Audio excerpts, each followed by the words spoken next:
d'événement est partagé. Donc, bonsoir à tous. Bonsoir à tous et bonsoir à tous ceux qui participent ou qui suivent le séminaire Penser l'exil aujourd'hui, qui commence la nouvelle année 2021 avec une nouvelle séance. Cette fois, notre séance sera consacrée au Yémen. Eh bien, nous avons décidé de parler du Yémen en abordant, disons, ce pays dans toute sa complexité, et donc en nous occupant à la fois du contexte géopolitique et humanitaire actuel, à savoir les questions liées à la guerre civile que le Yémen traverse depuis septembre 2014. Et en même temps, nous voulions aussi reprendre une question liée au patrimoine du Yémen, qui est une question un peu négligée par certains aspects. Et ceci coïncide avec le 40e anniversaire de la diffusion d'un petit documentaire de l'intellectuel italien Pierpaolo Pasolini, qui en 1971 tournait un film à Sanaa, qui s'intitule Les murs de Sanaa, documentaire en forme d'appel à l'UNESCO, et qui, parmi les premiers, en tout cas européens à le faire, demandait explicitement à l'UNESCO que soit protégé le patrimoine matériel et immatériel, donc l'architecture, la forme de la ville de Sanaa, qui était une ville qui l'a frappée par son extraordinaire beauté architecturale, mais aussi par sa très grande préservation, et qui donc demandait, je vais juste citer à la fin de son documentaire, qui faisait cette demande-là, pardon: nous nous adressons à l'UNESCO afin qu'il aide le Yémen à se sauver de sa destruction, commencée par la destruction des murs de Sanaa. Nous nous adressons à l'UNESCO afin qu'il aide le Yémen à avoir conscience de son pays et de son identité et du pays précieux qu'il est. Nous nous adressons à l'UNESCO afin qu'il contribue à arrêter une spéculation misérable dans un pays où personne ne la dénonce. Nous nous adressons à l'UNESCO afin qu'il trouve la possibilité de donner à cette nouvelle nation la conscience d'être un bien commun de l'humanité et de devoir se protéger. Nous nous adressons à l'UNESCO afin qu'elle intervienne tant qu'il est encore temps pour convaincre une classe dirigeante ingénue que la seule richesse du Yémen est sa beauté. Nous nous adressons à l'UNESCO au nom de la vraie, bien qu'encore non exprimée, volonté du peuple yéménite. Alors, ces mots prononcés il y a 40 ans résonnent aujourd'hui, à une époque où le danger n'est pas tant dans la spéculation immobilière ou dans une modernisation, mais bien dans les conséquences de la guerre civile. Et donc, nous allons procéder d'abord en contextualisant notre regard sur le Yémen, en abordant le pays à travers son histoire récente et à travers la donne géopolitique.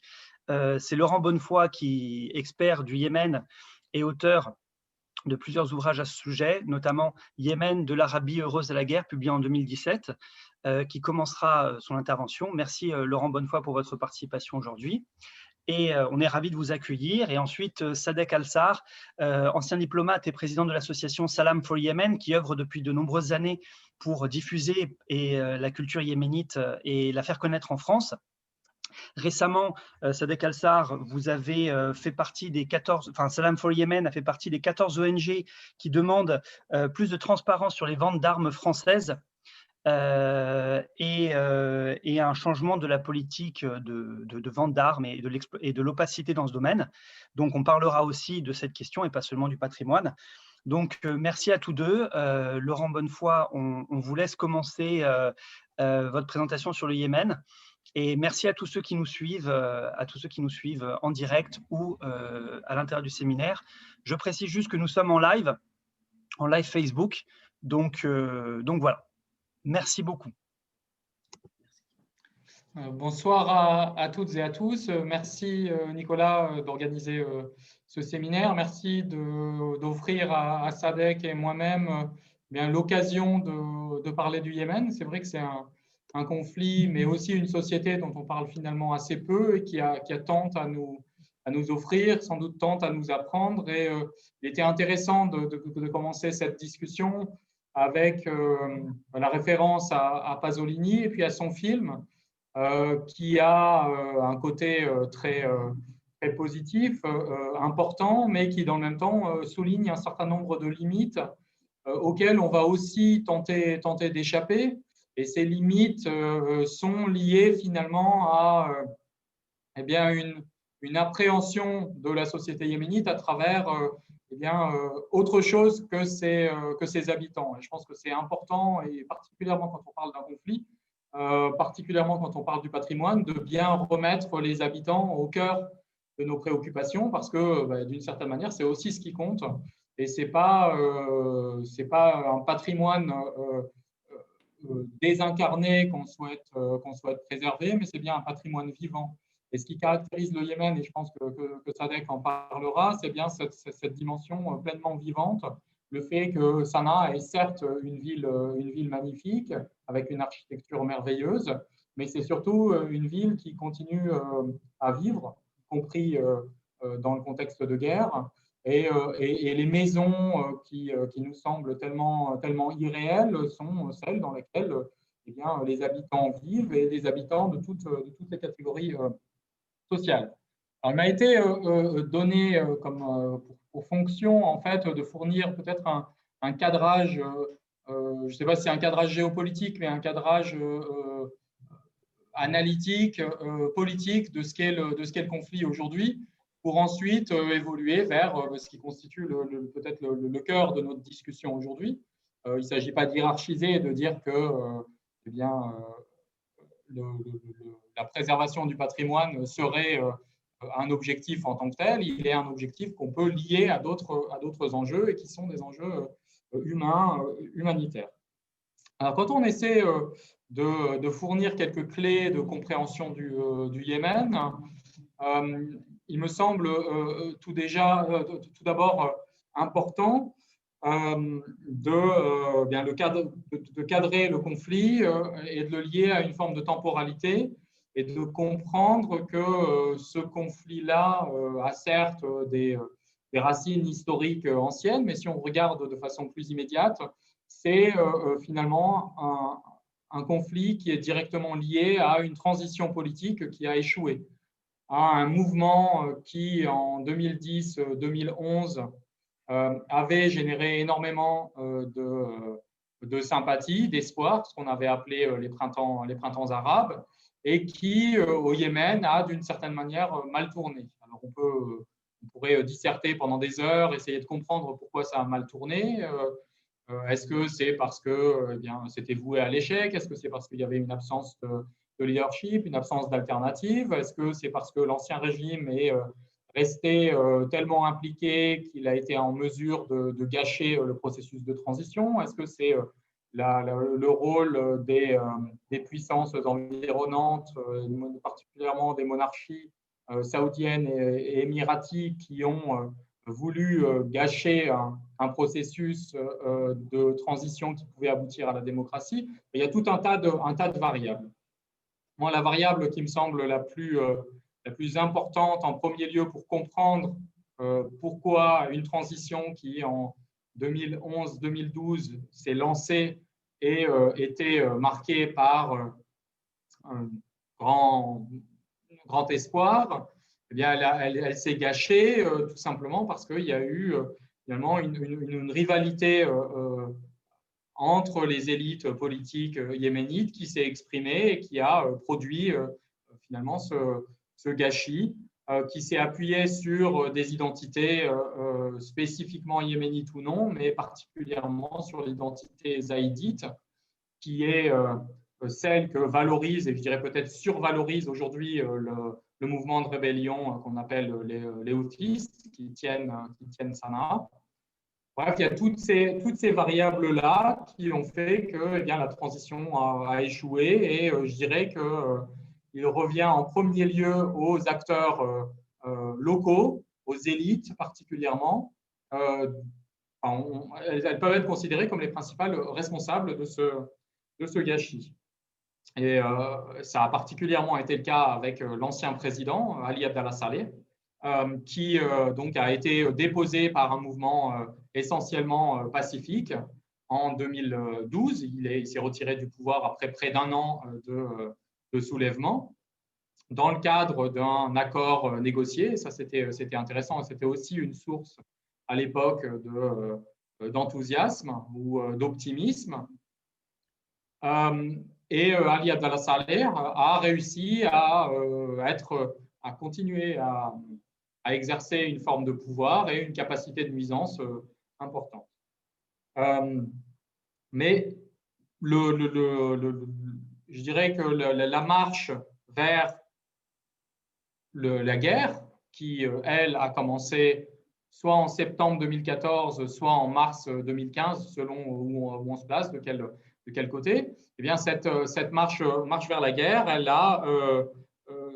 elle s'est inscrite aussi dans ce qu'on peut considérer comme une régionalisation mal maîtrisée du conflit. C'est-à-dire qu'on a un certain nombre d'acteurs qui se sont immiscés dans le processus de démocratisation, ont décidé de soutenir divers camps, et ils l'ont fait de façon finalement, je dirais, mal maîtrisée, mais en ayant finalement assez peu conscience de ce qu'ils faisaient, en ayant une connaissance incomplète des acteurs qu'ils soutenaient.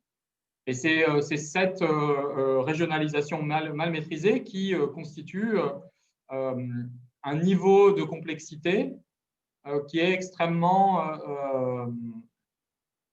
important et qui rend peut-être finalement le conflit yéménite peu intelligible pour la communauté internationale. C'est le cas, je pense, de nombreux experts, de journalistes, de diplomates, qui finalement ne comprennent pas réellement le Yémen et qui donc ont favorisé une forme de sous-traitance du dossier yéménite par les monarchies du Golfe, en partant du principe que finalement les monarchies du Golfe, comprenant mieux que les autres le conflit yéménite, eh bien, elles étaient légitimes pour, d'une certaine manière, intervenir. Et c'est ce qui a justifié l'intervention à partir de mars 2015 d'une coalition emmenée par l'Arabie saoudite, qui comprenait à l'époque l'ensemble des pays du Conseil de coopération du Golfe, moins Oman, où je me trouve aujourd'hui. Mais il y a deux acteurs principaux de cette coalition, l'Arabie saoudite d'un côté et de l'autre les Émirats arabes unis, qui ont joué une partition qui apparaît à bien des égards comme trouble, c'est-à-dire qui n'a jamais réellement exprimé quels étaient ses objectifs et qui aujourd'hui semble se structurer autour d'une rivalité implicite entre les objectifs saoudiens d'un côté et les objectifs émiratis de l'autre. Et cette question de la sous-traitance menée par je dirais l'Union européenne et puis les États-Unis, qui ont donné les clés du dossier yéménite aux Saoudiens et aux Émiratis, elle s'est incarnée jusqu'à aujourd'hui dans la décision de classer les Houthis, donc la rébellion qui tient Sanaa, en tant qu'organisation terroriste. C'est la décision du jour de Trump qui va prendre effet un jour avant la fin de son terme, mais qui soulève de nombreuses questions. Et il y a un consensus des chercheurs, des ONG, des experts, mais aussi de nombreux diplomates pour dire que c'est là une mauvaise décision qui risque d'éloigner encore plus que c'était le cas, toute possibilité en fait d'organiser des négociations de paix.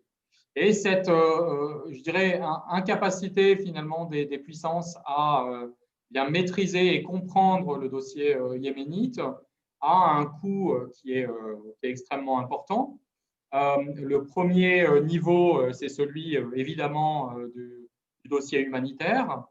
Alors, on ne va pas mobiliser des chiffres, mais c'est un fait aujourd'hui que sans doute la majorité de la population, plus de 70% selon l'ONU, dépend aujourd'hui de l'aide humanitaire. Il y a une situation de pré-famine qui est mentionnée, voire même des poches de famine qui sont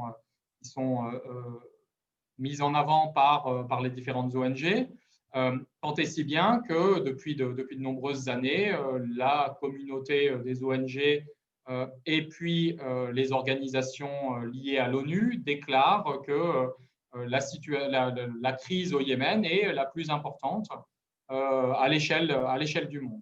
Fort heureusement, je dirais qu'il y a un certain nombre de filets de sécurité qui ont été mis en place. La communauté internationale et particulièrement l'ONU ont d'une certaine manière réagi. Il y a des appels à financement qui sont émis chaque année, mais ils sont incomplètement satisfaits. C'est-à-dire qu'on a, je crois pour le dernier appel, seulement la moitié de l'appel aux dons qui a été satisfait. Et donc, il y a une grande inquiétude qui est renforcée, je dirais, par la situation internationale avec le Covid qui préoccupe et conduit à une réorientation des fonds vers d'autres enjeux que ceux strictement humanitaires et ceux du dossier yéménite. Et donc, ce coût humanitaire, bien qu'il ne soit pas au cœur de nos discussions et au cœur, je pense, de la séance, sont extrêmement prégnants, extrêmement préoccupants et ils doivent être aussi pris en compte très directement, tout simplement parce qu'il y a des millions de vies qui sont aujourd'hui en jeu. Et cette dimension-là humanitaire, elle génère aussi, et puisque c'est l'intitulé de votre séminaire, eh bien, des flux de population, des flux de réfugiés, des formes d'exil, qui, certes, et c'est notamment le fruit peut-être de la position géographique particulière du Yémen, génère sans doute moins de flux que ce qu'on aurait pu attendre à un moment, et du moins des flux qui sont beaucoup moindres que ceux, par exemple, de la Syrie, qui a pourtant une population qui est moindre que le Yémen. Aujourd'hui, au Yémen, on a environ 30 millions d'habitants.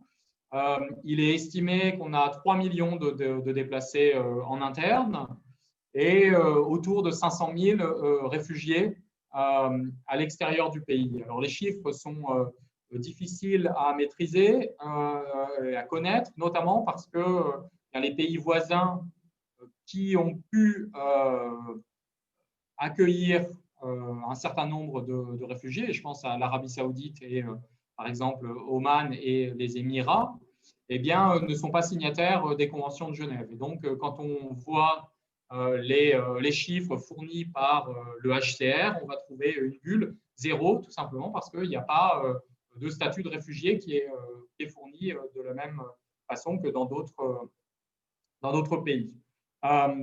Toujours est-il que les flux sont, je dirais, étonnamment limités par rapport à l'ampleur de la crise.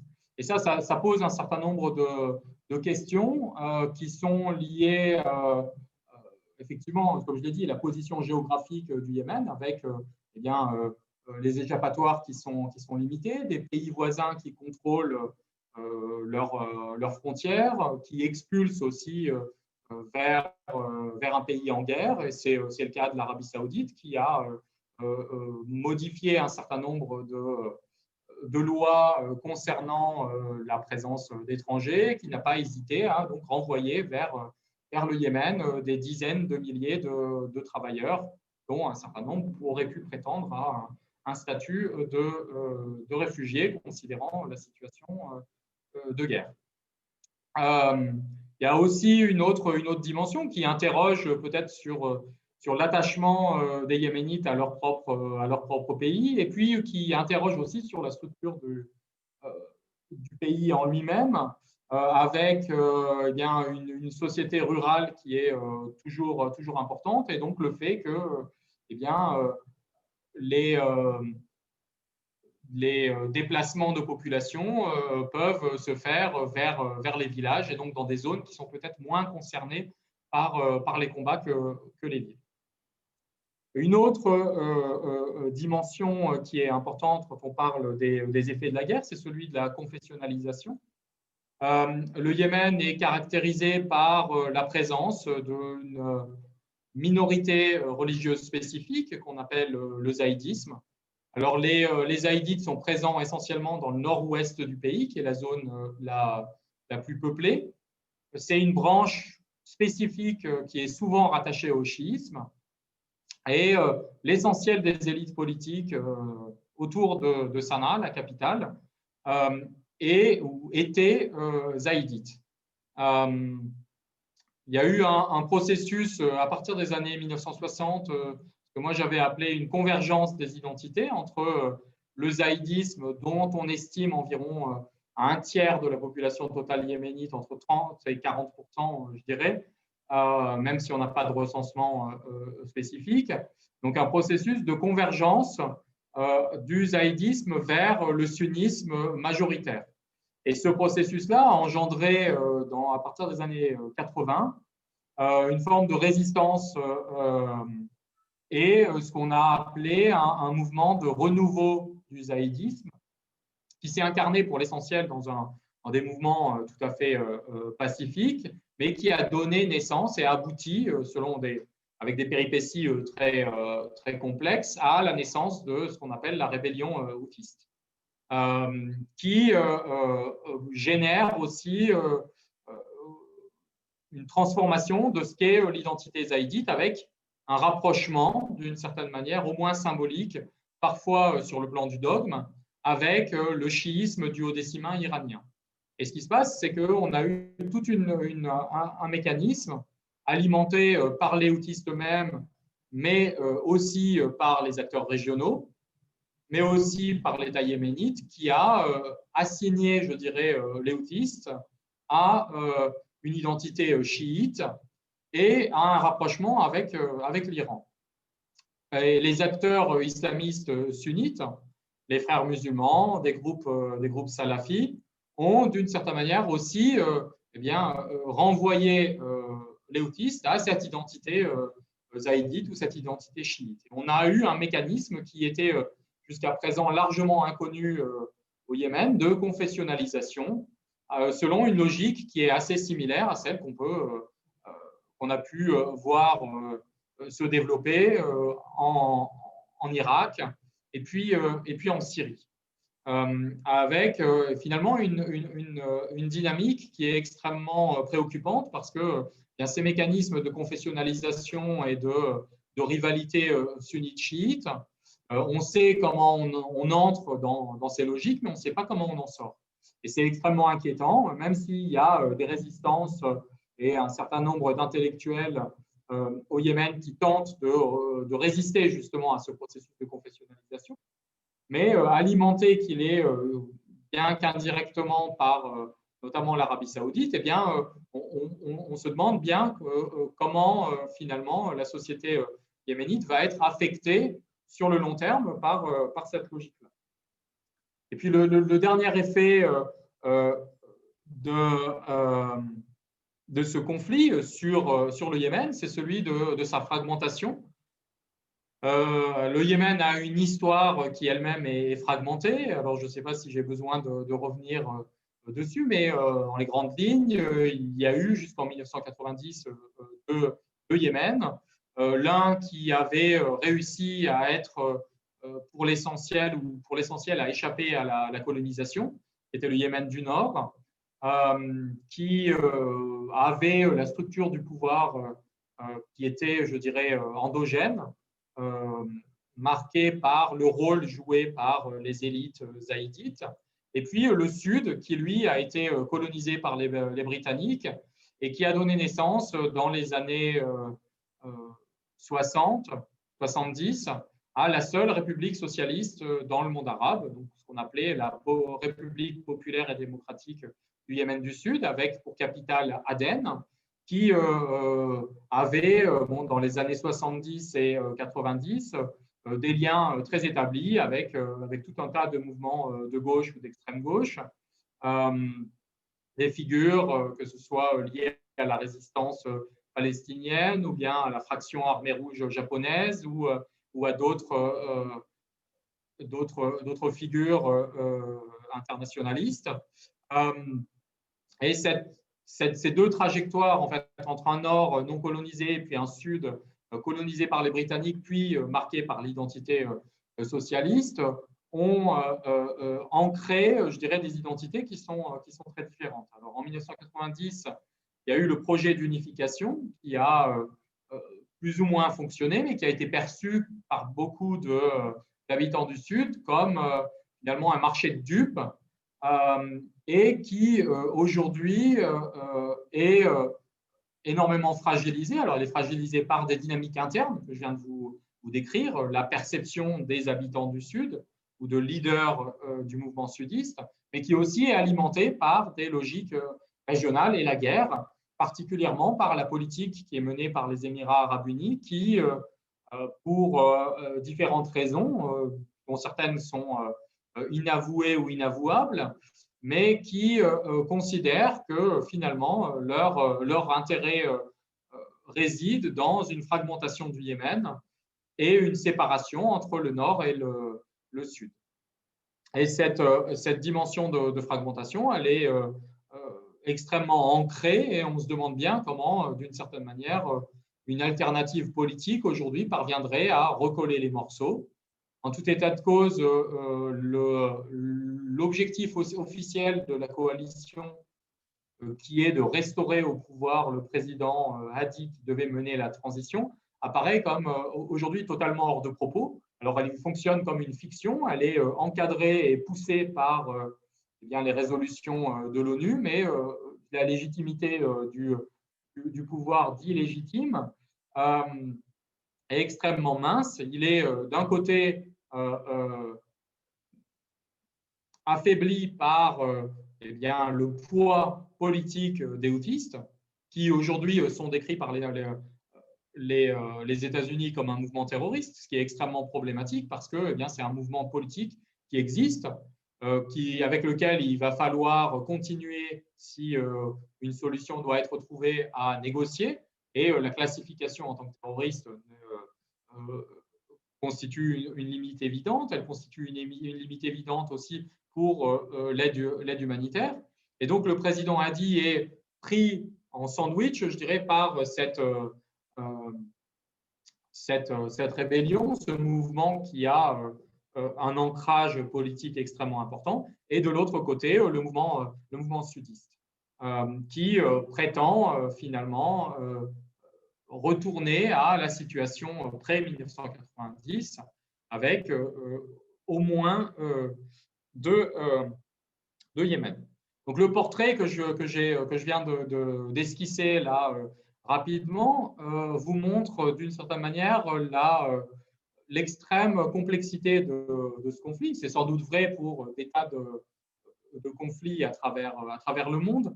Et je pense que là, il y a un vernis supplémentaire qui est lié à l'histoire spécifique du Yémen et aussi à ses identités complexes ou assez singulières.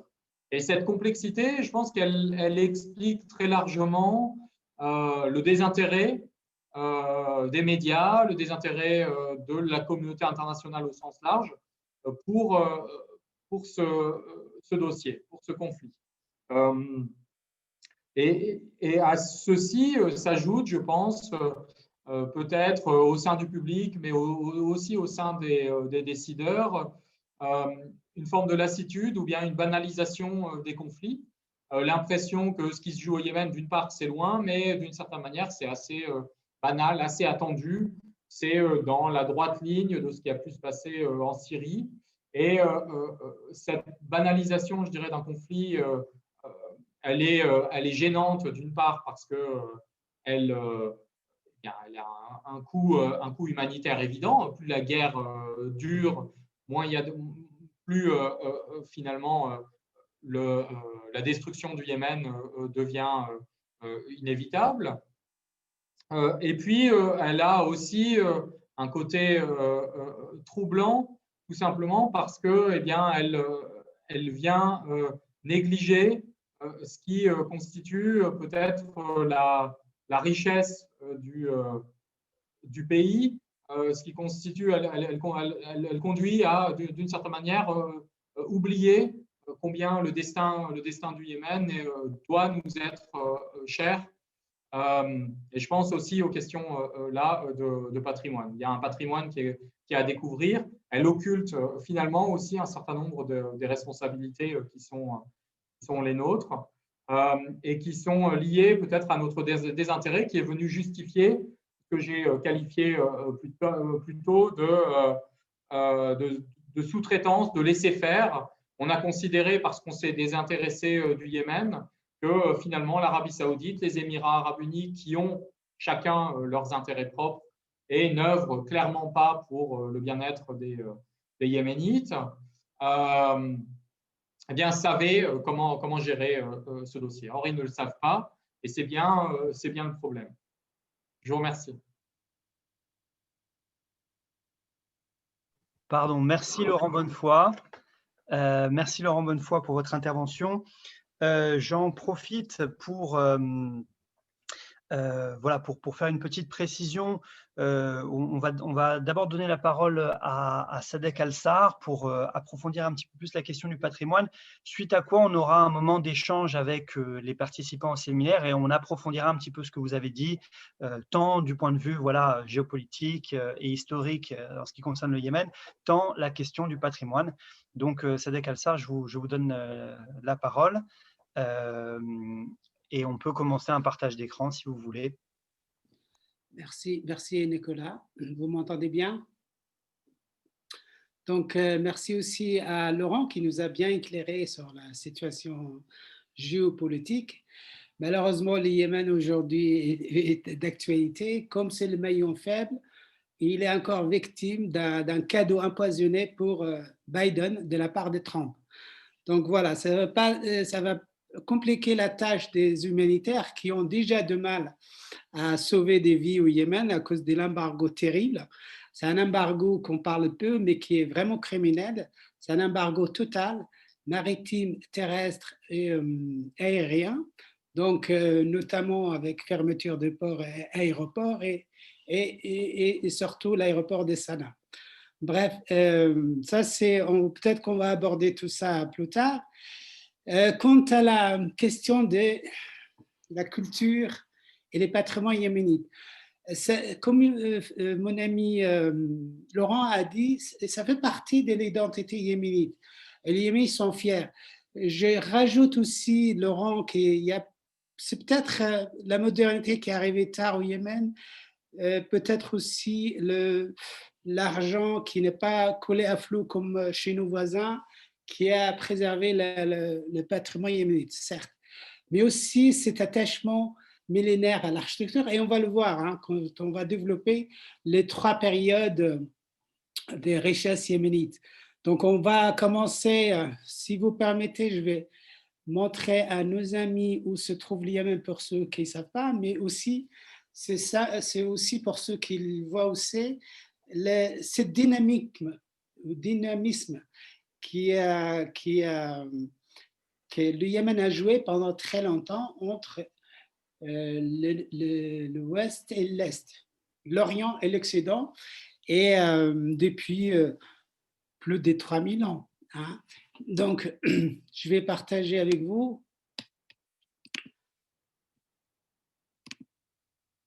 Est-ce que vous voyez bien? Oui, oui, très bien. Donc voilà, on va donc parler d'un patrimoine de l'humanité en péril. Hein, c'est l'intitulé de cette conférence. Le Yémen se retrouve, pour ceux qui ne voient pas où c'est dans la péninsule arabique, au sud-ouest, et qui est donc comme frontière au nord l'Arabie saoudite, et à l'est Oman, et au sud l'océan Indien et la mer d'Arabie. Cette république du Yémen qui date de 1990, donc dû à l'unification entre le sud et le nord, qui étaient séparés, on peut dire, à 62, quand il y a eu l'indépendance de Yémen du Nord, et le sud qui est resté dans les mains des Anglais, mais qui est devenu République démocratique populaire du Yémen le Yémen du Sud, qui est devenu indépendant en 67, et après une période de transition altercation entre le Sud et le Nord, et puis après de multiples discussions, ça a abouti donc à l'unification en 90, avec comme capitale la ville de Sanaa. Le Yémen, donc, vu sa si je reviens sur cette carte, ou plutôt une autre carte, voilà. Vu sa position qui paye cher, même aujourd'hui, bon, il y a certes l'opposition du Yémen, le choix politique, parce que c'est la seule république dans la péninsule arabique, et qui sont tous presque des monarchies, à l'exception de Djibouti, mais qui ne joue pas un rôle très important sur le Yémen, et la Somalie, malheureusement, qui paye cher dû à une guerre depuis très longtemps. Mais l'influence vraiment sur le Yémen, c'est vraiment le pays du Golfe, et notamment l'Arabie saoudite. Donc, pour ceux qui veulent savoir aussi le Yémen, pourquoi cette richesse, c'est pour la première chose, c'est le commerce de l'encens, parce que le Yémen a manipulé depuis pendant très longtemps, pardon. Excuse-moi, j'ai soif.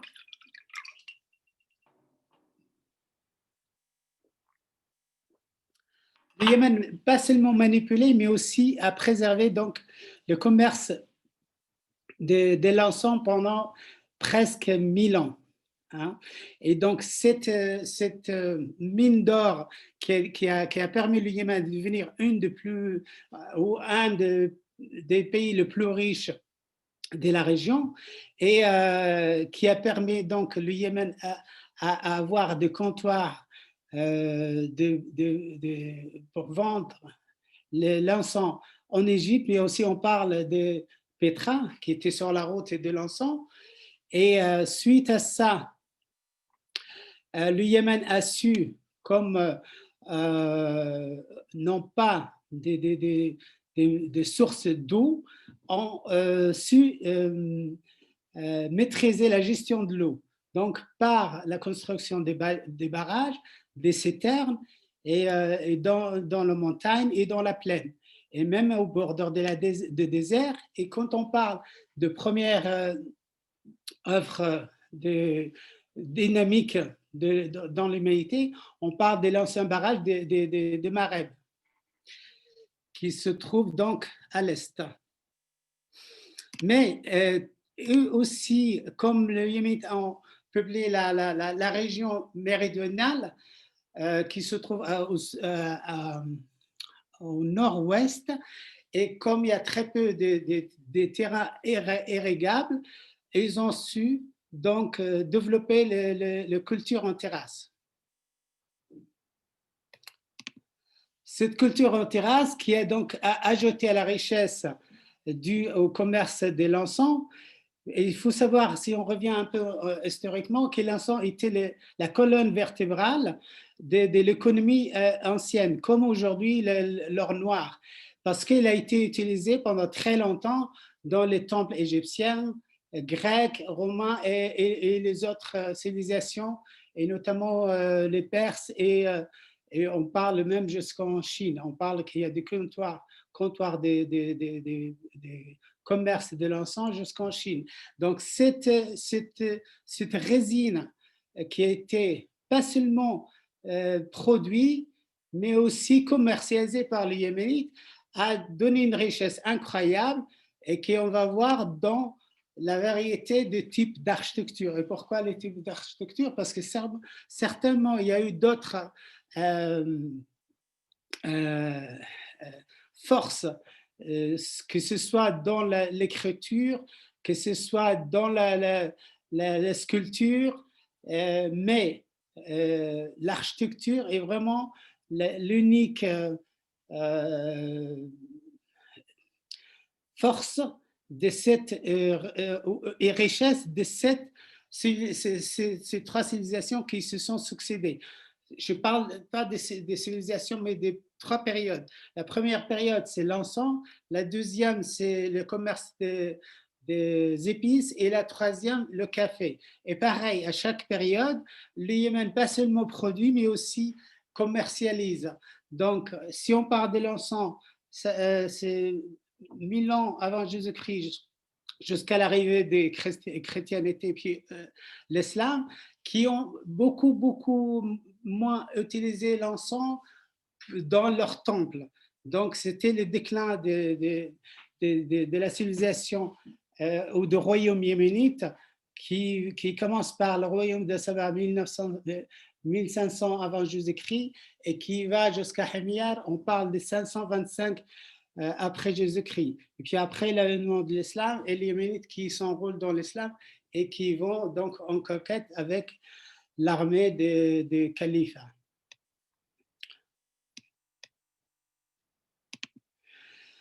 Donc, comme vous voyez, là, il y a plusieurs types d'architecture. Donc, il y a l'architecture de la plaine, il y a l'architecture de la montagne, et puis il y a l'architecture dans le désert, et puis l'architecture de la plaine des Théama. Et donc, ces 3 ou 4 types d'architecture, on utilise plusieurs matériaux. On utilise la terre, la doupe, la brique crue et la pierre de taille.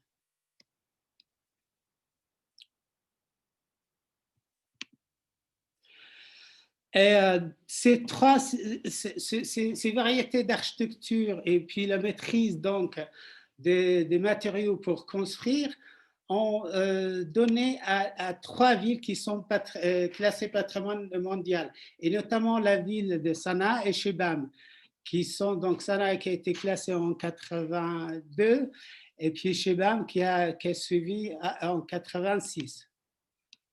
Donc, Shibam, pour ceux qui ne savent pas, c'est au bordure des déserts, c'est dans la plaine de Hadramaut, au sud-est du Yémen. Et ça, quant à Sanaa, il se trouve au centre, donc à 2225 mètres d'altitude.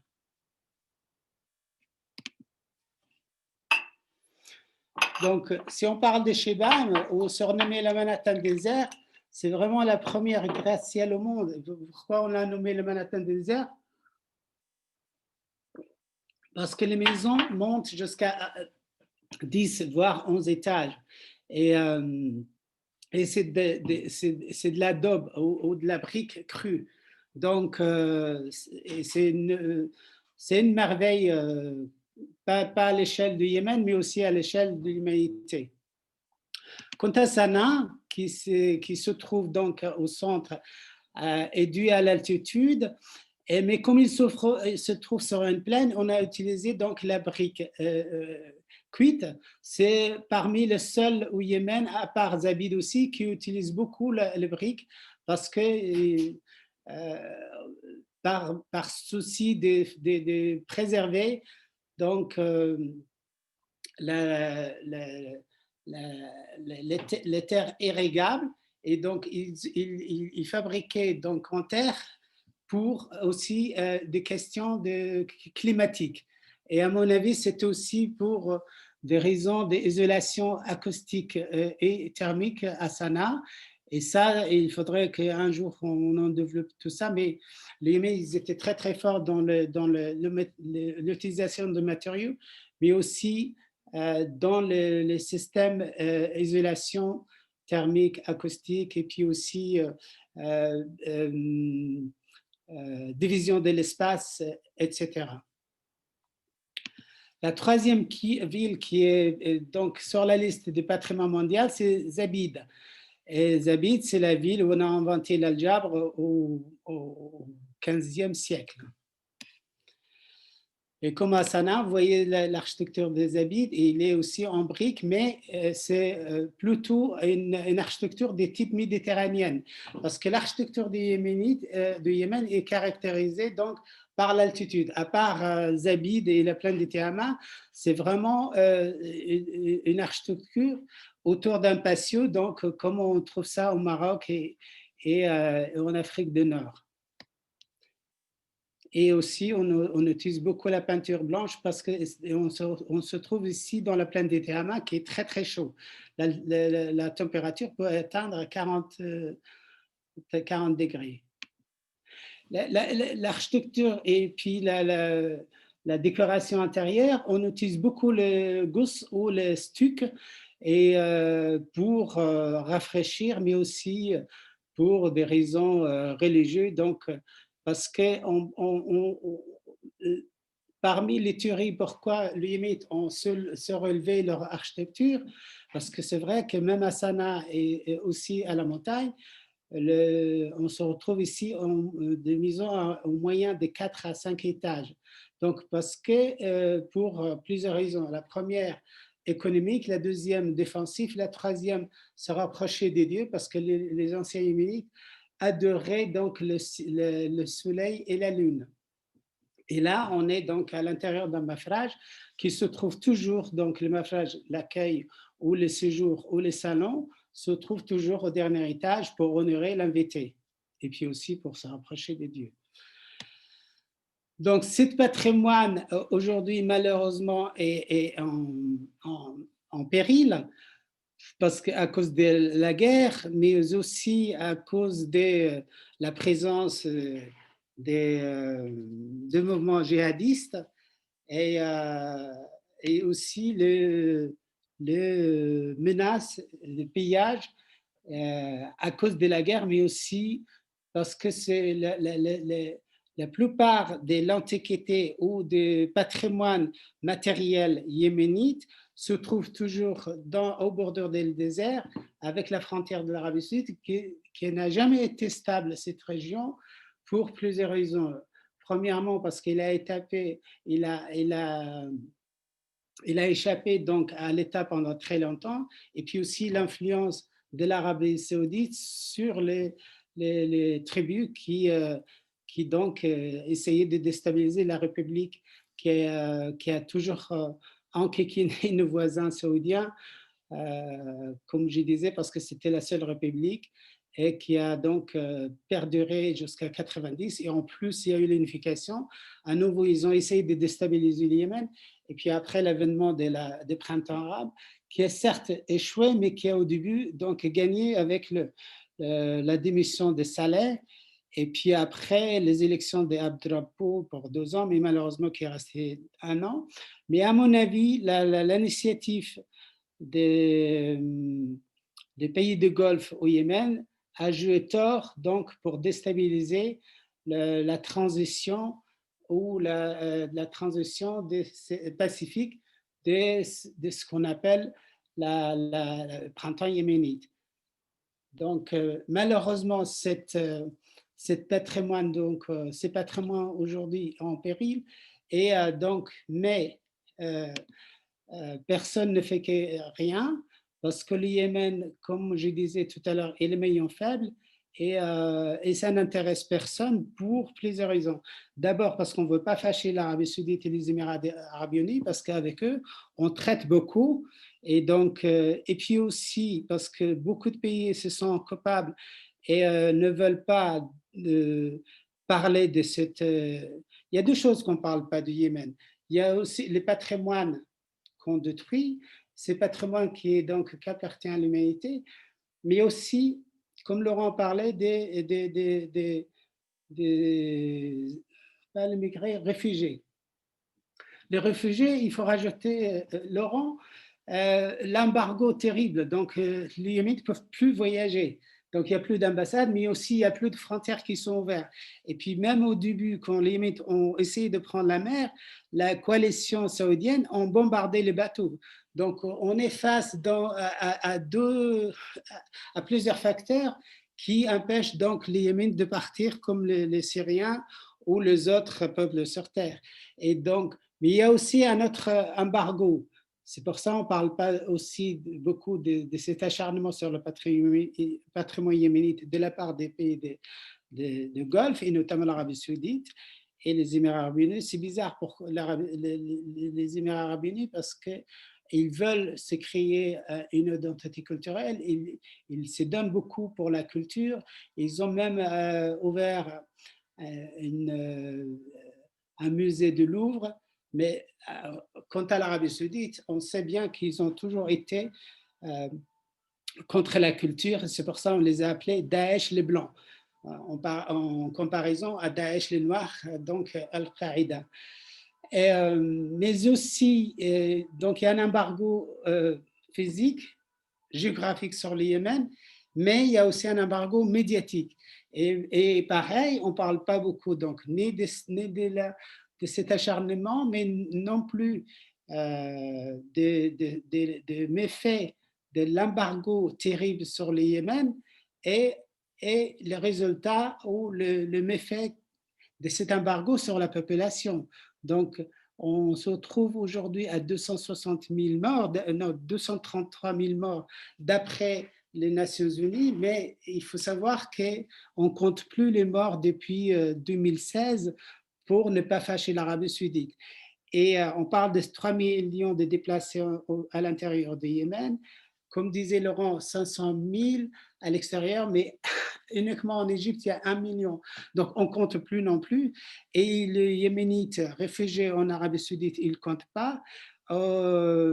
Les réfugiés en Égypte, on parle d'1 million, mais personne n'a vraiment, véritablement des chiffres fiables. Et donc pas reconnus non plus. Les réfugiés yéménites en Jordanie ne sont pas reconnus par les Nations Unies comme des réfugiés, comme les Syriens ou les autres réfugiés, les Irakiens, etc. Donc, il y a un acharnement sur le patrimoine yéménite, mais aussi sur la communication de cette malheur qui touche le Yémen depuis donc. Ça a commencé avec le printemps arabe, mais à mon avis, on allait peut-être trouver une solution parce que les Yéménites ont toujours su négocier. Mais l'intervention de la coalition, donc pas seulement détruit le Yémen, mais aussi détruit l'homme. Donc aujourd'hui, il y a un enfant qui meurt tous les 10 minutes, ça c'est qu'il y a 12 ans, mais aujourd'hui, à mon avis, c'est beaucoup plus que ça, parce qu'on sait que le Yémen traverse la plus grande crise humanitaire aujourd'hui. Donc, on parle des 3 millions de déplacés et 233 000 morts, mais à mon avis, il faut rajouter ça à tous les morts qui sont donc dus ou les morts indirects dus à l'embargo, comme je disais. Donc, chaque personne a perdu quelqu'un dans sa famille, soit à cause de maladies, soit à cause de la famine, et notamment dans la plaine des Tiamas. Comme je disais, donc, face à cet acharnement, on n'a rien fait. On condamne, et donc, notamment l'UNESCO, ils ont condamné. Les pays civilisés ont condamné. Les pays qui participent dans cette guerre ont condamné. Mais en réalité, on ne fait rien pour préserver ce patrimoine. Et à part une initiative qui a été donc lancée en 2019 par l'UNESCO avec les centres sociaux de développement au Yémen et en 2000, donc, qui ont commencé à étudier avec le CEFAS, non pas le CEFAS, pardon, le GOFSI, et puis l'Organisation générale des antiquités du musée pour soutenir cette étude, et qui a donc donné un résultat à un financement à la hauteur de 20 millions d'euros, si je pense, oui, 20 millions d'euros, pour donc construire 4 villes, ou rénover 4 villes qui ont été donc victimes de bombardements, comme Sanaa, Shibam, Zabid, mais aussi on a rajouté Aden. Pourquoi on a rajouté Aden? Parce que Aden a été très, très touché. et il est certes pas sur la liste des patrimoines mondiaux, mais il a été donc lourdement touché. Donc, on a commencé par ça. J'espère qu'ils vont commencer aussi, terminer par Saada, qui a été beaucoup endommagé, et puis Hadja, et puis aussi le patrimoine historique, comme le barrage de Mareb, mais aussi la citadelle de Thèse. L'organisation Mouatana parle de 32 sites qui ont été répertoriés et comme des sites endommagés au Yémen. Donc voilà, je m'arrête là et s'il y a des questions, on est là pour répondre. Merci beaucoup, Sadek Alsar, pour votre intervention.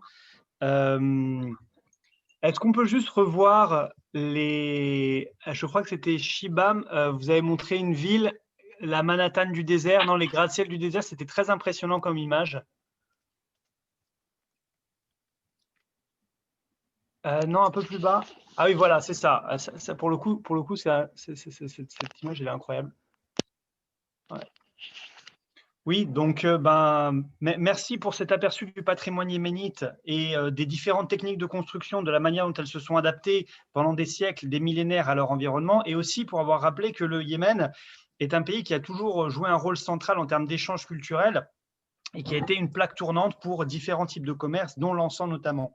Et justement, ça me permet de rebondir aussi avec une chose que vous dites, Laurent Bonnefoy, dans votre livre, au sujet du fait qu'il faut se concentrer, ou il faut interroger le rapport du Yémen avec le reste du monde, puisque le Yémen est un pays en partie mal connu, en partie notamment aujourd'hui, puisqu'on parle de guerre oubliée, etc. Mais plus généralement dans l'histoire, il y a une sorte de méconnaissance, du moins en France ou en Occident, du Yémen. Et en même temps, c'est un pays qui est connecté avec le monde de plein de façons différentes. Et donc, j'aurais voulu parler de deux dimensions que vous abordez dans votre livre. D'une part, le fait que le Yémen est mal connu parce qu'on a tendance à catégoriser ou à utiliser certaines catégories très limitées, comme par exemple la question du terrorisme, pour parler du Yémen, et donc d'y voir une arrière-base des réseaux djihadistes à l'international, ce qui a beaucoup influencé la politique à l'égard de ce pays, d'une part. Et d'autre part, j'aurais aimé qu'on parle un peu Sadek Alsar et Laurent Bonnefoy, des migrations yéménites, puisqu'il y a des migrations et des mouvements qui ne sont pas seulement les mouvements des réfugiés, bien sûr, mais aussi des mouvements migratoires plus vastes et qui ont un rôle à l'échelle mondiale. Moi, je me souviens je fais juste une petite anecdote, mais quand on a organisé un repas yéménite à l'ENS, on a fait des recherches sur Google et les premières recettes étaient des recettes de restaurants de Brooklyn.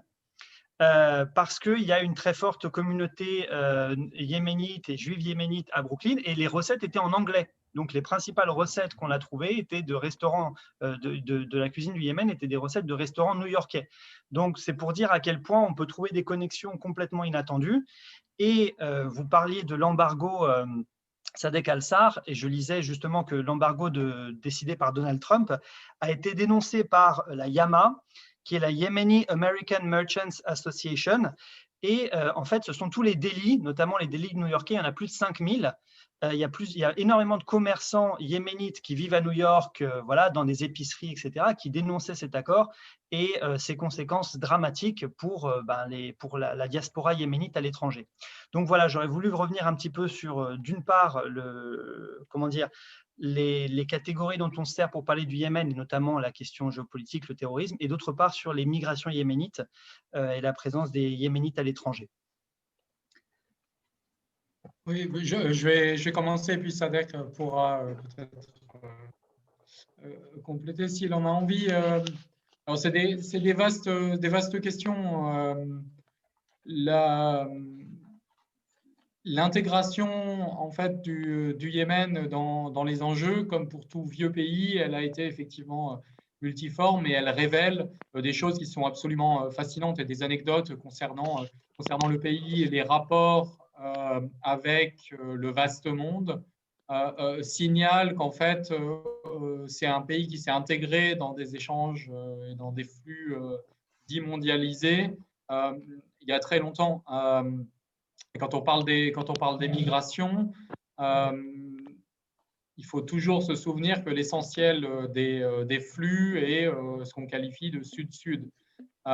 Et donc, la mondialisation du Yémen, elle est passée notamment dans la région du Hadramaut où se trouve cette ville magnifique de Shibam que vous avez souhaité revoir. J'aimerais moi aussi la revoir, mais en vrai. Eh bien, a été tournée vers l'Indonésie. Les Yéménites ont joué, les Hadramis ont joué un rôle central dans l'islamisation de l'Indonésie. Il y a des réseaux tout à fait fascinants qui passent par notamment des confréries soufis dans la ville de Tarim qui jouxte Shibam. Ils sont tout à fait vivaces et qui ensuite se sont tournés avec les ouvriers dans les ports du pays de Galles, puis dans l'industrie automobile américaine, signale cette espèce de maillage très important des Yéménites. Et puis plus récemment, on a eu une génération qui a émergé avec les pays du Golfe, et les Yéménites sont très largement considérés comme étant la première cheville ouvrière du développement des pays du Golfe. On se souvient ou pas que la famille Ben Laden est une famille d'origine yéménite et que c'est devenu, partant d'un petit village au sud de Shibam, le père d'Oussama Ben Laden est devenu l'un des hommes les plus riches d'Arabie Saoudite. Toutes ces histoires, elles signalent bien, d'une part, combien le Yémen était un carrefour, d'autant plus que les liens ont été préservés à travers l'histoire entre les migrants et puis ce qu'on appelait le homeland. Et aussi, c'est un pays qui a fasciné en Occident. Alors, on peut évoquer la figure de Rimbaud, qui est sans doute la plus connue, même si ce n'est pas forcément la figure la plus positive, parce que, d'une certaine manière, il a échoué à Aden. Il n'en garde pas un souvenir qui est absolument impérissable, parce que c'est une ville qui, du fait du climat, est difficile à vivre. Mais il y a tout un univers qui est charrié par Rimbaud. Vous aviez parlé en introduction de Pasolini, mais on peut ajouter Malraux, on peut ajouter Auguste Bartholdi, qui avant de sculpter la Statue de la Liberté ramène parmi les premières photographies du Yémen.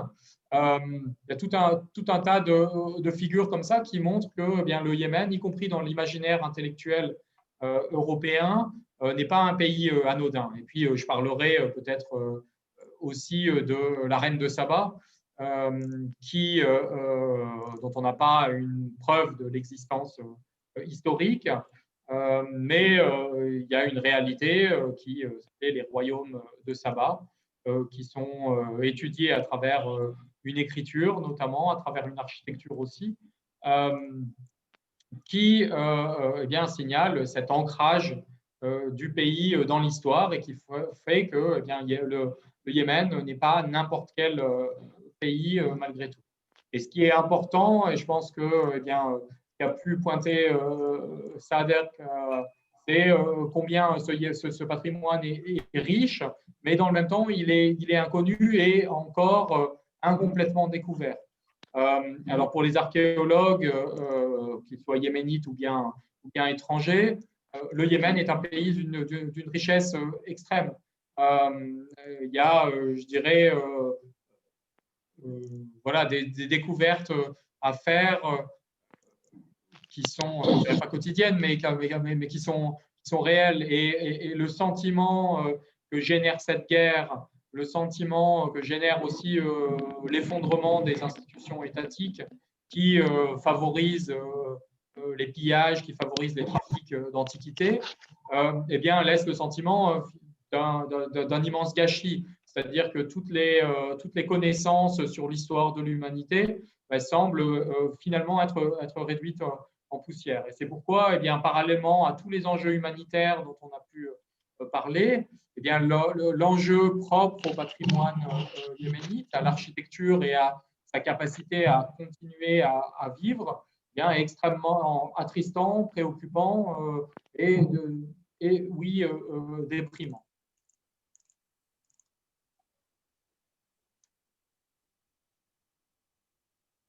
Oui, Sadek, si vous aviez des... Moi, je rajoute aussi, il y a des choses que, bon, Laurent a tout balayé, a parlé de la Reine de Saba jusqu'à Rimbaud. Il y a aussi la relation avec le Yémen indirecte par le bon, il y a l'encens, mais je n'ai pas beaucoup développé les épices. Donc, les épices que le Yémen, pareil, donc, qui a toujours produit, mais manipulé et importé les épices de Sumatra. C'est pour ça qu'il y a une communauté très importante en Indonésie, mais aussi en Afrique de l'Est.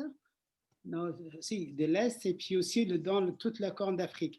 Donc, et jusqu'à aussi Madagascar, ils apportaient donc les épices et puis aussi l'exporter jusqu'à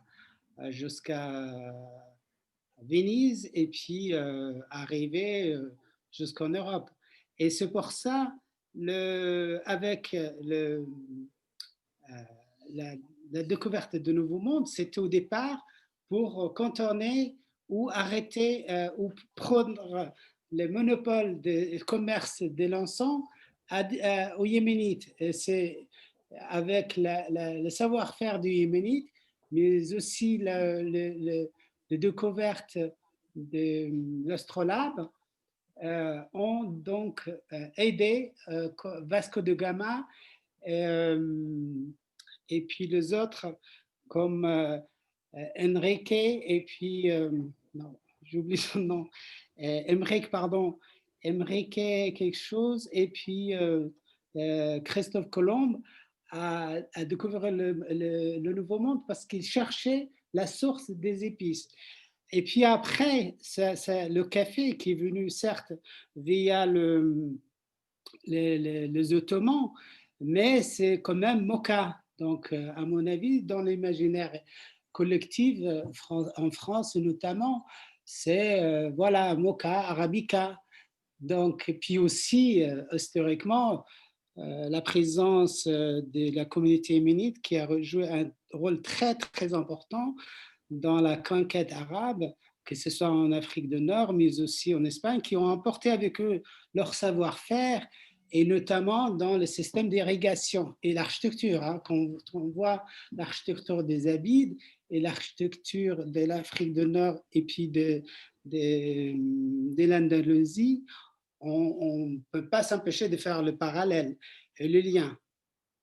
Donc voilà, et puis après, on était voisins. La France était présent à Djibouti, donc il y a eu beaucoup d'échanges. Il y a eu des aventuriers comme Henri de Montfred, il y a Lamartine, il y a... Oui, j'en passe, mais il y a beaucoup donc d'échanges. Et puis, Laurent parle beaucoup bien dans son livre de l'Arabie heureuse jusqu'à aujourd'hui. Et donc, le roi mage, je ne sais pas si les gens pensent, mais voilà, le roi mage, c'est celui, il y a un roi qui a amené de l'encens et l'autre de l'or. Donc voilà, bon, on fait dans l'imaginaire beaucoup de parallèles avec le Yémen. Et puis le Yémen a été, jusqu'à il y a très peu de temps, jusqu'à 2011, a été convoité par tous les borlangers, les voyageurs, les aventuriers, parce que, et puis aussi dans les années 70, c'était le lieu de pèlerinage de tous les architectes.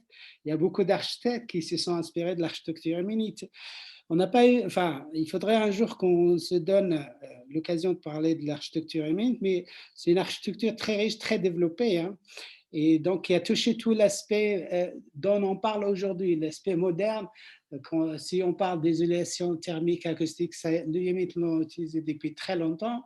Si on parle de recyclage, le yéménite l'ont fait. Si on parle de protection de la nature, et de la protection de l'espace vert, etc. Et ça, il y a plein de livres qui ont parlé de ça, et notamment, je rends hommage à Paul Bonenfant qui a écrit plein de livres sur ce sujet. Et je mettrai à la fin, pour ceux que ça intéresse, une bibliographie sur des livres qui parlent du Yémen et de l'architecture yéménite. Merci beaucoup, formidable. On espère que ça pourra faire naître des vocations de vous entendre, notamment par rapport à ce que vous dites sur ce qui reste à découvrir au niveau archéologique, architectural, au niveau culturel au Yémen. Donc, passons un peu abruptement, disons, de l'Arabie heureuse à la situation actuelle. Qu'en est-il de l'isolement international du pays à travers, bon, ensuite, c'est un peu des conversations, mais on retrouve ça aussi dans votre livre, par rapport à ce que fait l'Arabie saoudite. Est-ce qu'il y a une forme de rivalité entre l'Arabie saoudite et le Yémen qui fait qu'à l'intérieur de ce conflit, l'Arabie saoudite n'a pas forcément intérêt à aider le Yémen, à aider à un rétablissement économique et politique du pays. Je pense notamment au rôle des ports, au rôle commercial des ports qui sont très importants, et puis de manière générale à la rivalité potentielle entre ces deux pays-là. Oui, alors c'est un vrai débat en fait qui peut nous porter loin en fait d'essayer de comprendre pourquoi l'Arabie saoudite intervient au Yémen. Alors, il y a une réponse courte qui est de dire tout simplement parce qu'il y a la rivalité avec l'Iran qui fait que eh bien, les Saoudiens ne supportent pas d'avoir à leur porte un mouvement affilié à l'Iran qu'on appelle les houthistes. Cette réponse-là est finalement celle qui est donnée par les Saoudiens eux-mêmes. Mais elle est insatisfaisante. Et puis face à ça, il y a une autre réponse courte qui est de dire que les Saoudiens interviennent parce qu'ils détestent le Yémen et qu'il y a une rivalité historique entre les deux.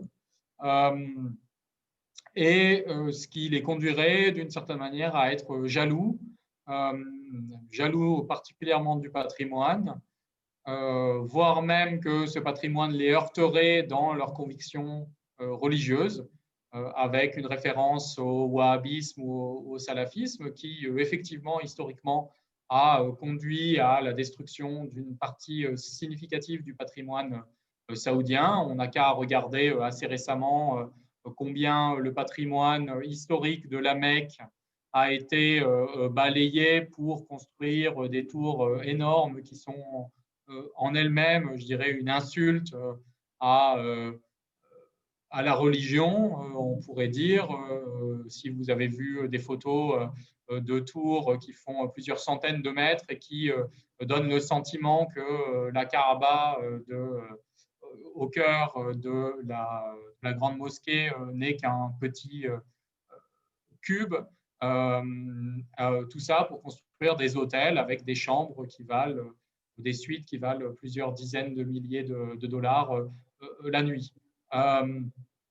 Mais cette réponse-là, moi, elle me semble insatisfaisante, tout simplement parce qu'elle conduit à penser qu'il y aurait finalement une volonté réelle, voire une volonté centralisée de destruction du patrimoine.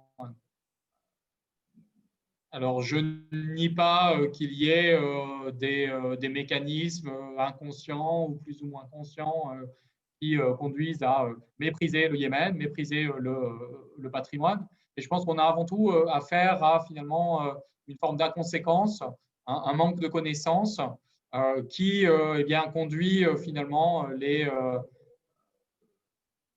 les militaires à mépriser et à cibler que ce soit les maisons dans la vieille ville de Sanaa, le musée de Damar ou autres sites historiques faisant partie du riche patrimoine yéménite, comme eh bien, on cible finalement un mariage, comme on cible des cibles qui sont des cibles civiles. Et donc, il y a effectivement ce mépris, cette méconnaissance, ce manque de respect, ce manque d'éducation qui vient directement justifier ou expliquer plutôt ces destructions du patrimoine. On n'est donc pas, à mon sens, dans une logique pleinement assumée de volonté de destruction. Alors, c'est tout aussi problématique dans son résultat, puisque ça conduit à eh bien, justement faire disparaître un patrimoine qui est extrêmement riche. Mais je pense que le raisonnement est assez différent. Et pour dire les choses franchement, je suis parfois assez troublé, parfois assez gêné par finalement un discours qui directement va aller dire que, eh bien, il y a une volonté, je dirais, maligne de détruire ce qui constitue le cœur du patrimoine yéménite, soit par jalousie, soit par volonté de faire mal aux Yéménites. Je pense qu'il y a du mépris, il y a de l'inconséquence, il y a un manque de connaissances avant tout. Justement, pour parler de méconnaissance, je voulais revenir un petit peu sur le fait que voilà, bah c'est un peu le constat que vous faites tous les deux, que le Yémen est très mal connu en France. Et comment ça se fait qu'on a un tel déficit de couverture médiatique, mais pas seulement, de recherche académique, voilà, de livres, d'ouvrages grand public qui sont… Comment est-ce qu'on a un tel manque d'informations à propos du Yémen, d'une part, et quelle serait la première chose pour éviter voilà, pour renverser la situation, pour avoir une meilleure connaissance du pays, et aussi pour éviter cette forme de sous-traitance qui s'accompagne, bon, on pourra revenir un peu plus tard là-dessus, qui s'accompagne du commerce d'armes, enfin qui s'accompagne d'un blanc-seing laissé à l'Arabie Saoudite, entre autres, pour gérer la situation dans ce pays. Donc voilà, une question vraiment sur la méconnaissance qu'on a du Yémen en France. Si tu permets, Laurent, j'y rajoute deux choses pour cet acharnement des Saoudiens sur le patrimoine en général et puis sur le Yémen. Il y a l'aspect religieux parce que vous le saviez tous que le wahhabisme donc, dénigre ou déteste le patrimoine et notamment la représentation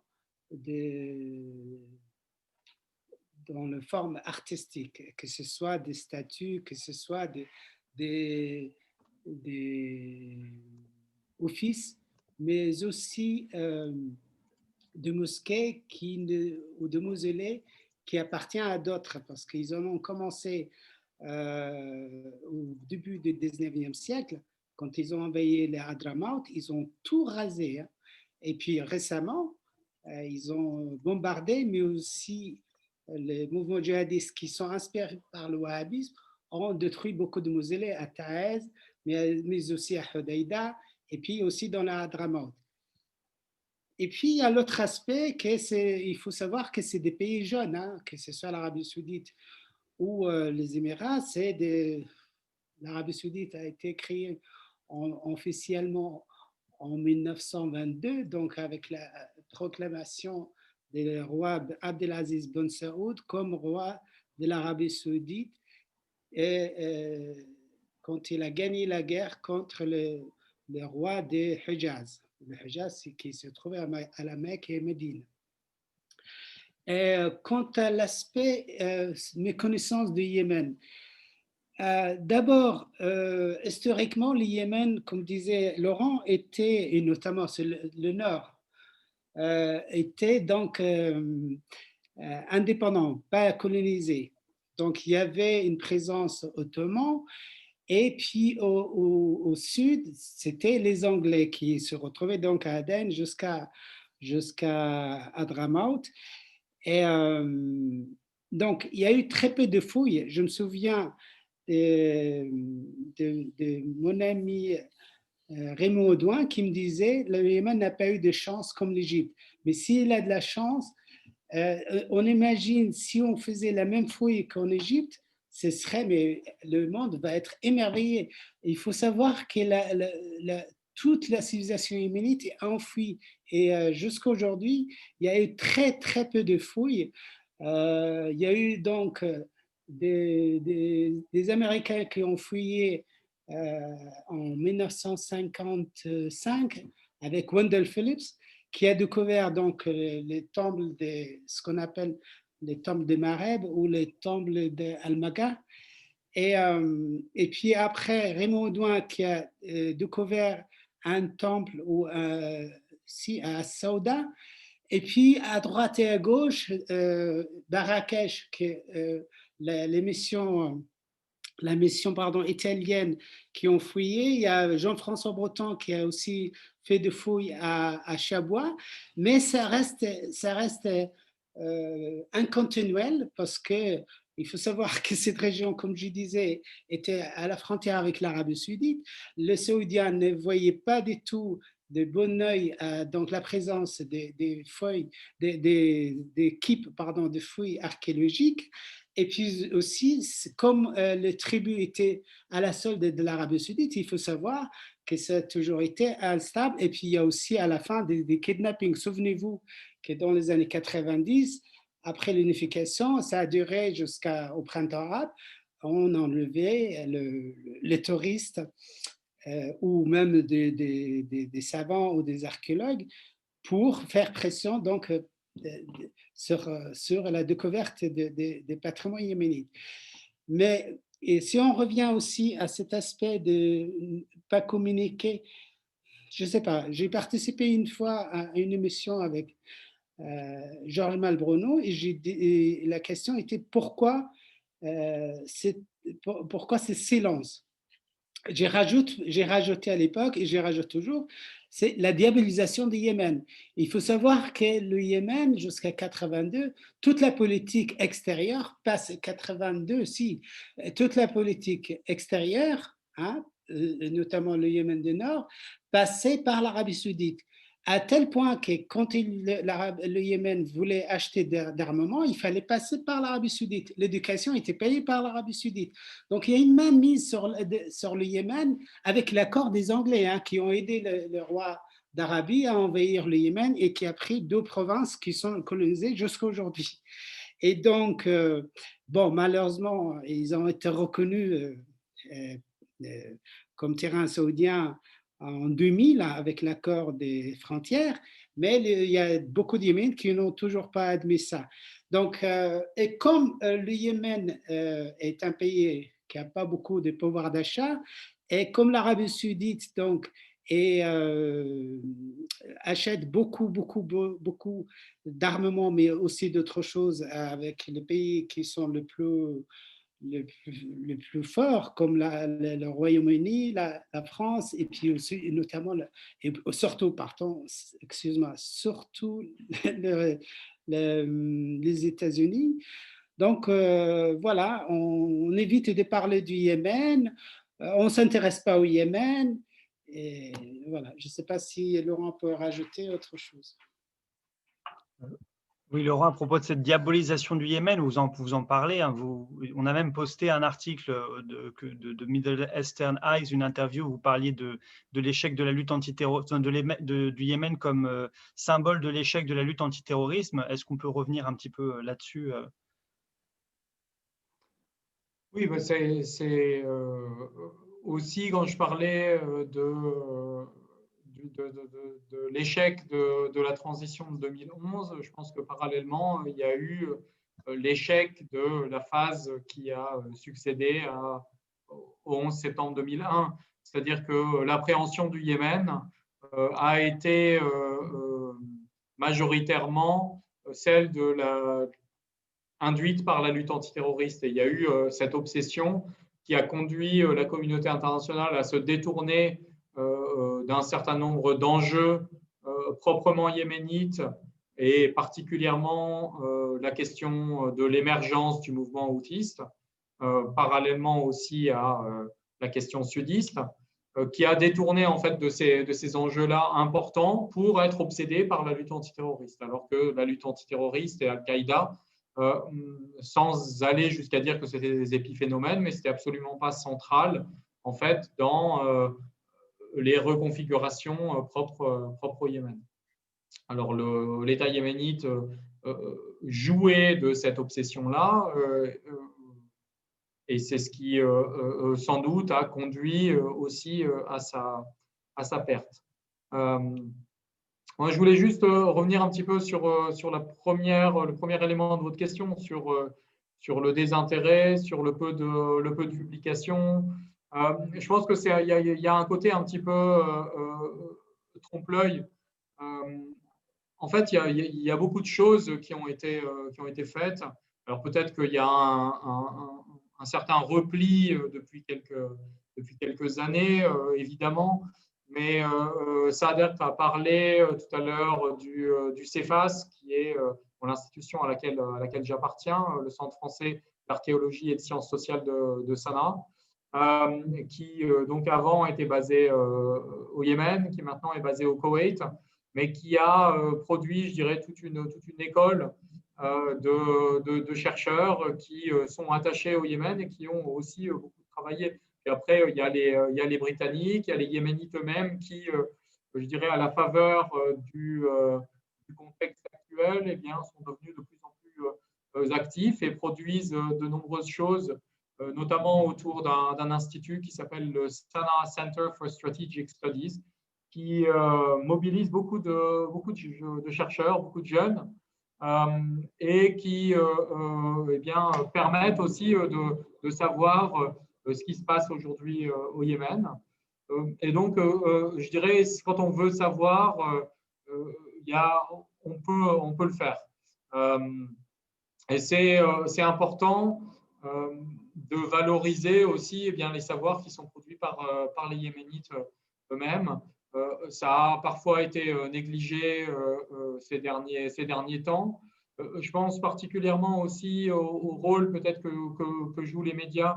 On entend souvent, bien oui, le Yémen c'est une guerre cachée. Je pense que chacun, on a d'une certaine manière une responsabilité. Alors les rédacteurs dans les médias encore plus, mais on ne peut pas se satisfaire finalement de l'idée selon laquelle eh bien, il n'y aurait pas de journalistes au Yémen, ou bien parce qu'on ne peut pas envoyer un journaliste européen, français au Yémen, et bien tout simplement, on devrait dire, bah, c'est pas grave, on ne couvre pas ce conflit. Je pense qu'il y a des tas de mécanismes qui aujourd'hui permettent de valoriser ce que les Yéménites eux-mêmes produisent, voire des mécanismes d'écriture à quatre mains pour eh bien justement évoquer ce qui se passe aujourd'hui dans ce pays, valoriser un certain nombre d'initiatives et puis valoriser aussi, malgré tout, des choses peut-être plus positives liées à l'histoire du pays.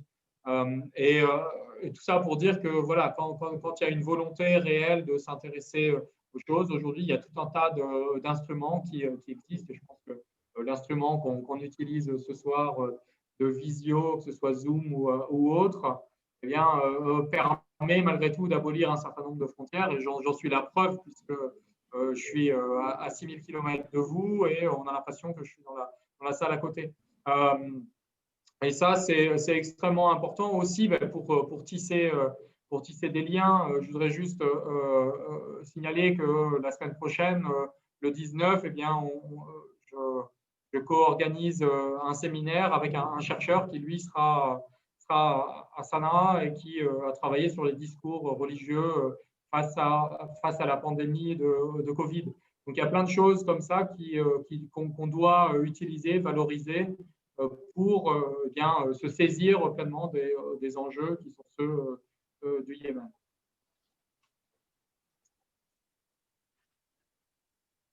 Oui, merci beaucoup Laurent Bonnefoy pour ce que vous dites par rapport aux nouveaux outils qui nous permettent de nous informer et de connaître la situation du Yémen et ne pas se contenter juste de cette opacité ou de ce manque d'informations médiatiques.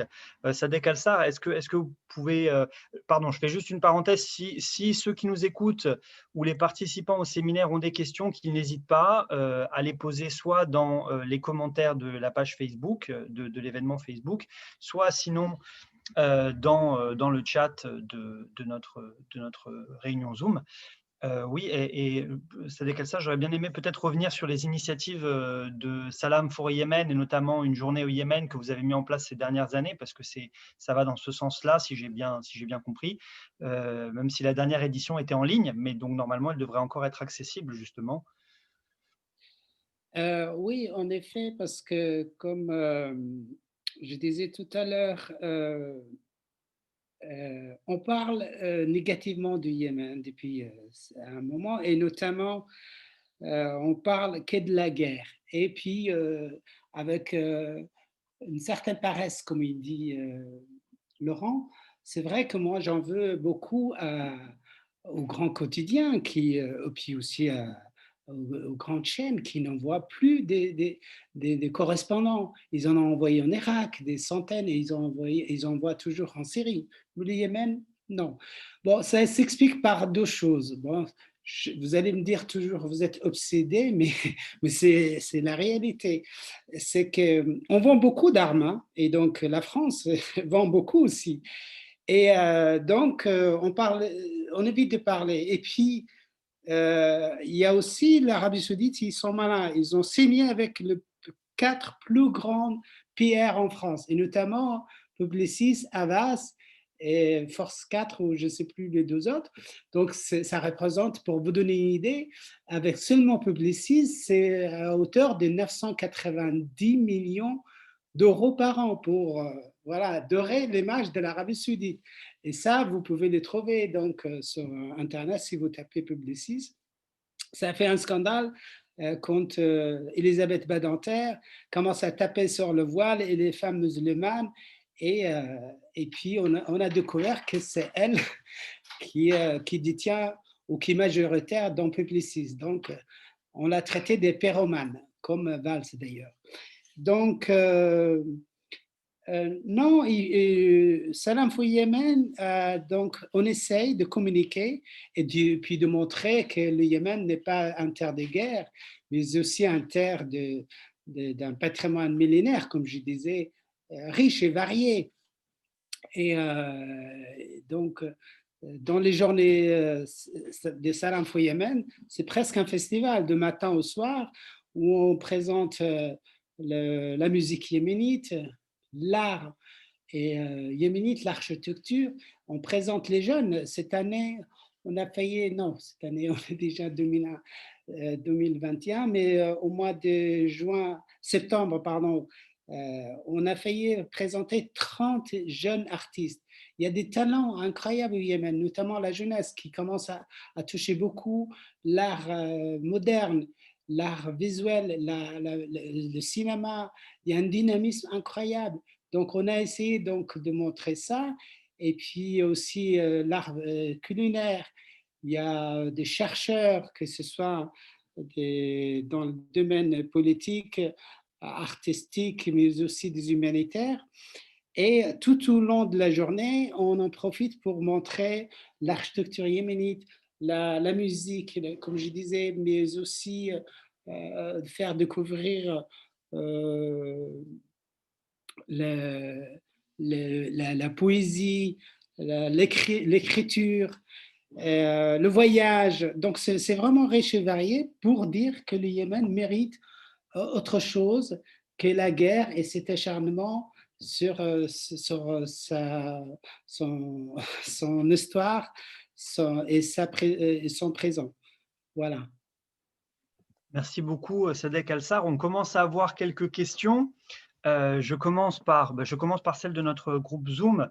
Alors, Najla nous demande si, alors je lis, si les Houthis sont aujourd'hui dans la liste des terroristes, est-ce que l'UNESCO sera toujours capable d'intervenir sur la vieille ville de Sanaa et Zabid comme prévu?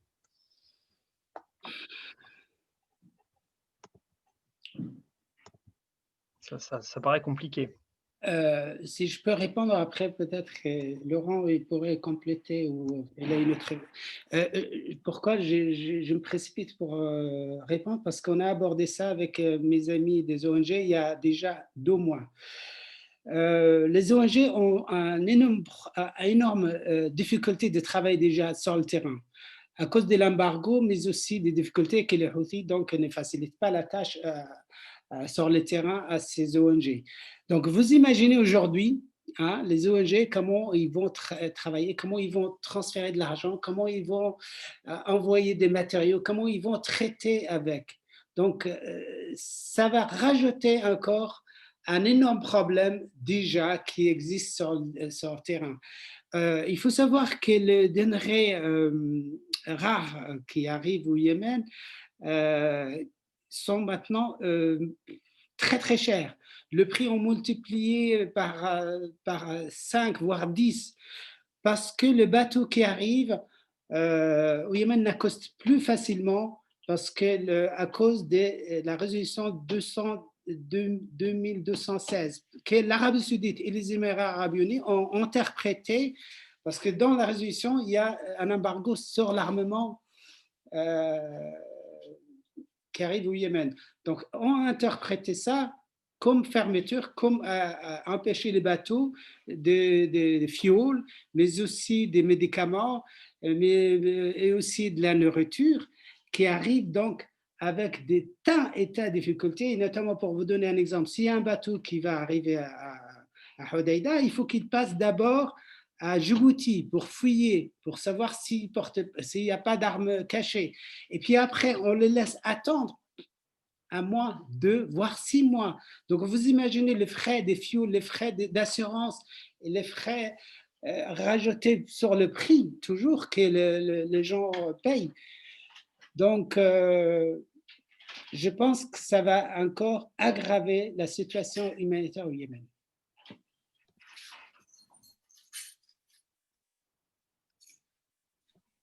Alors, merci beaucoup. Laurent Bonnefoy, si vous voulez ajouter quelque chose, n'hésitez pas. Je viens de tomber sur une autre question qui pour le coup est directement adressée à Laurent Bonnefoy. Merci Monsieur Bonnefoy. Donc c'est une question de Manon, pouvons-nous en savoir plus sur cette conférence du 19 janvier sur le discours religieux en temps de Covid? Merci. Bon, ben, on est tous curieux. Non, c'est pas c'est un séminaire qu'on a lancé au CEFAS avec les autres instituts de recherche dans le monde arabe, qui s'appelle SOCOSMA. Alors, si vous allez taper. On va mettre ça tout de suite dans les commentaires. Ouais, mais je mettrai. C'est sur Zoom, mais si vous allez sur les pages des différents instituts ou sur ma page, je mettrai les liens. D'accord. Justement, là, on en profite un petit peu pour mettre quelques liens. On a mis de Yemen Syllabus, sanacenter.org, le CEFAS. On a mis ça en lien dans la conversation. Donc, tous ceux qui veulent suivre pourront se connecter à ça. Eh bien, parfait. Ah oui, il y a une dernière chose. Là, je ne vois pas d'autres questions. Une chose sur laquelle je voulais rebondir, c'est le dernier combat, on va dire, de Salam for Yemen pour le contrôle parlementaire des ventes d'armes françaises. Donc, Salam for Yemen fait partie des 14 ONG qui appellent à mettre fin à l'opacité sur les ventes d'armes et à organiser un contrôle sur le Parlement, puisqu'il apparaît visiblement, d'après l'enquête, je suis en train de lire un article tiré de amnesty.fr, que la France est une exception parmi les grandes démocraties occidentales, dans la mesure où il n'y a pas de contrôle exercé par le Parlement sur les ventes d'armes, alors qu'aux États-Unis, au Royaume-Uni ou encore en Allemagne, ce contrôle existe depuis longtemps. Donc voilà, peut-être Sadek ou Laurent Bonnefoy, si vous voulez peut-être présenter un petit peu plus cette question par rapport à l'exportation d'armes et à cette opacité qui la caractérise en France. Et oui, puisque c'est très récent, si je ne me trompe pas, ces ONG, cet appel date de novembre 2020.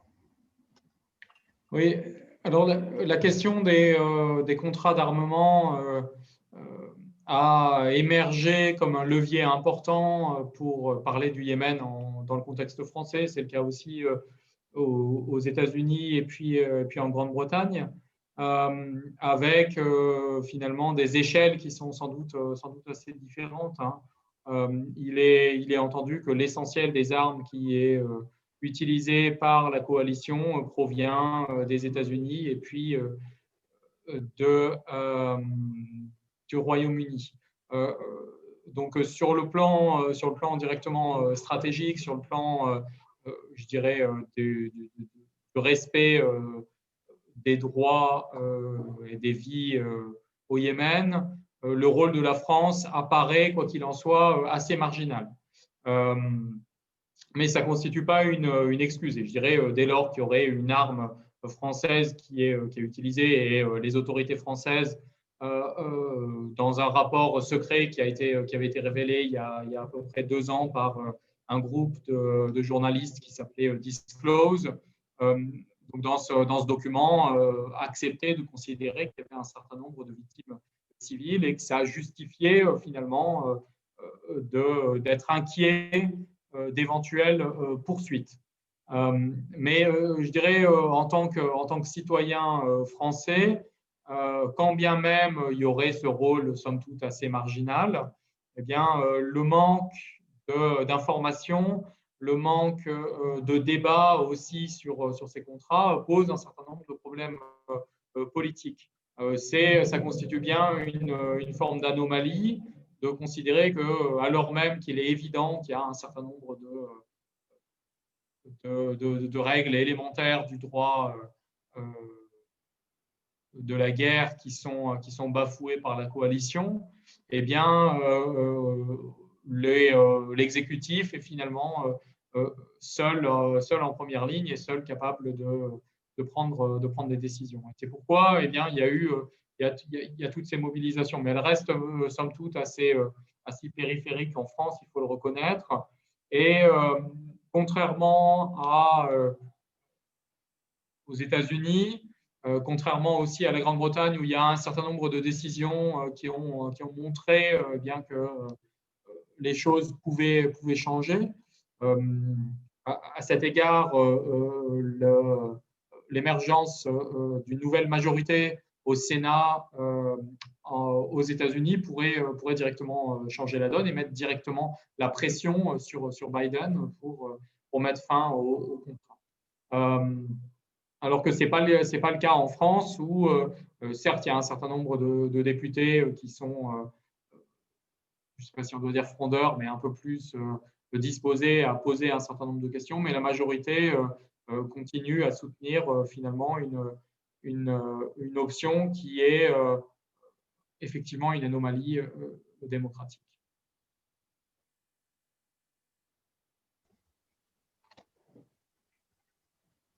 Oui, Sadek, si vous voulez revenir aussi sur ça, hein, Oui. peut-être sur l'initiative. En fait, nous, Salam for Yemen a rejoint, donc ça dépend, on a fait trois initiatives et on est entre 12 et 14 ONG à côté des Amnesty International, Human Rights Watch, Action contre la faim,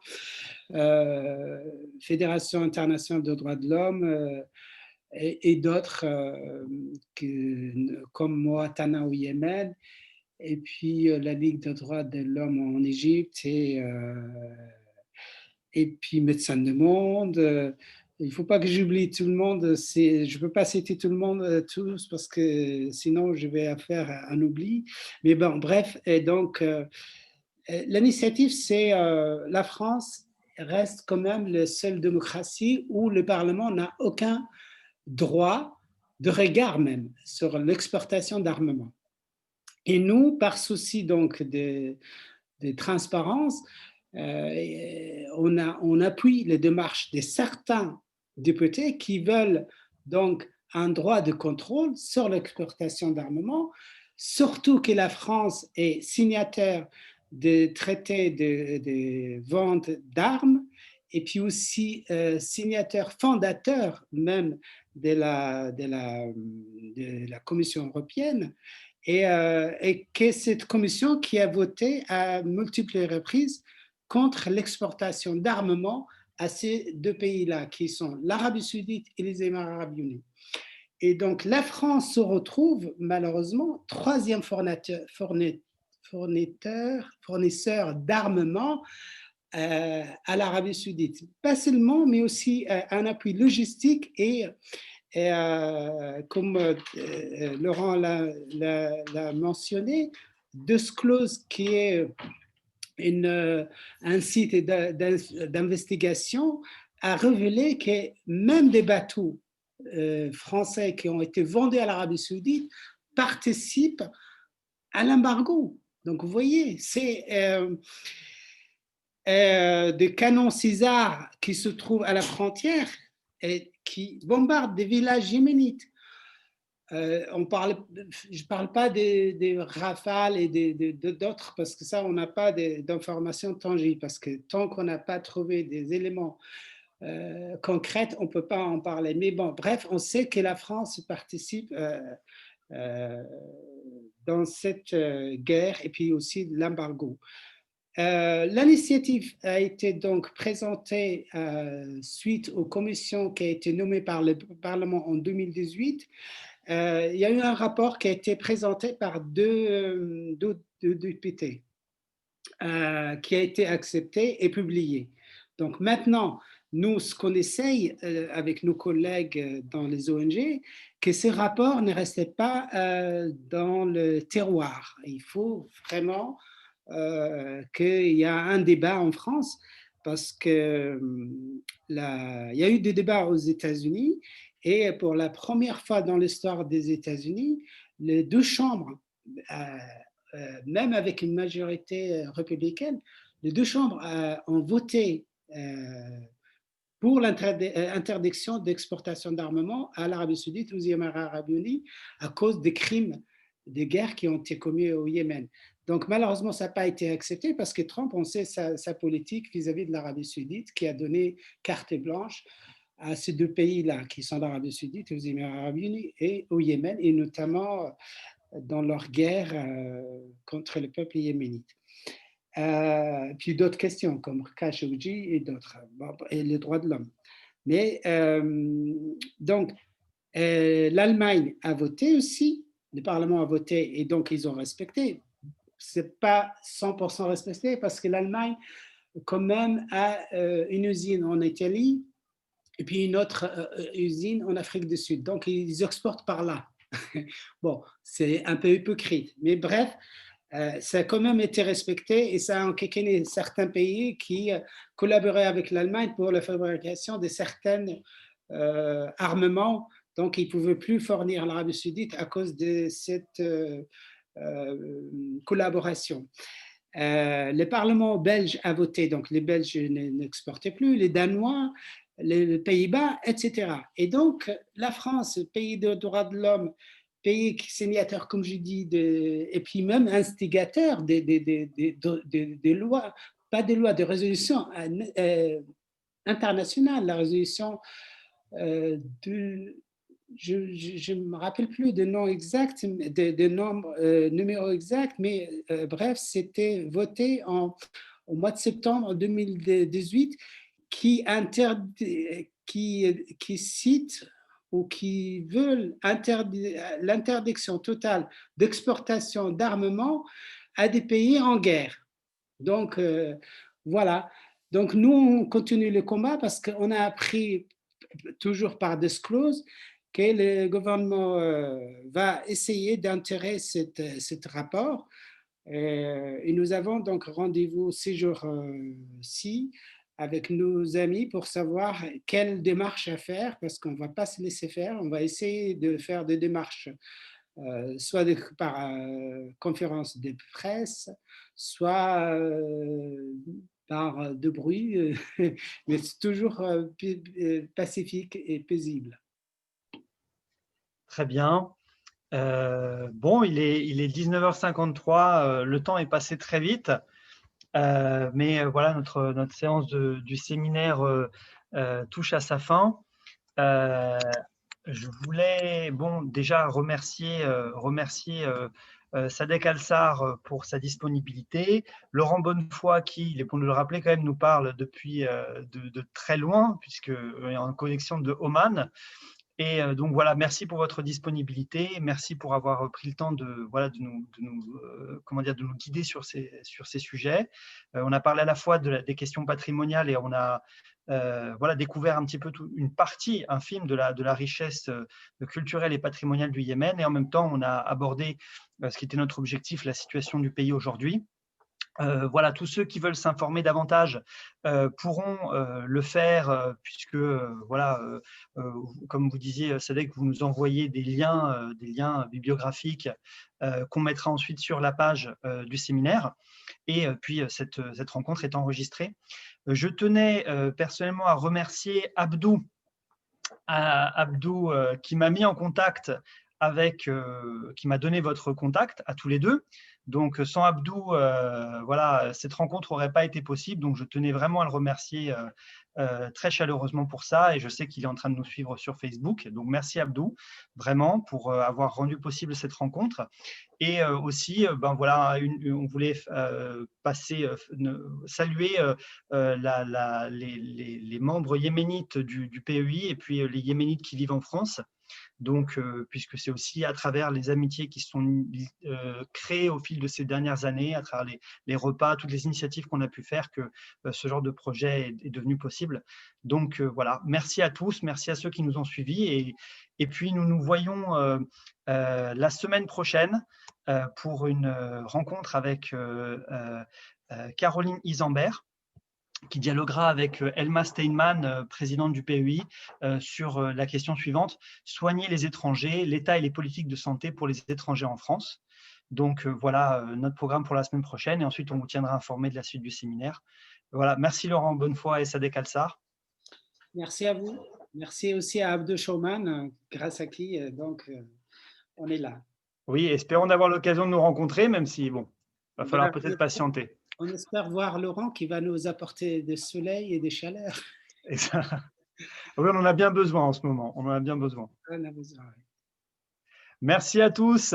Merci. À bientôt. Bonne soirée. Bonne soirée.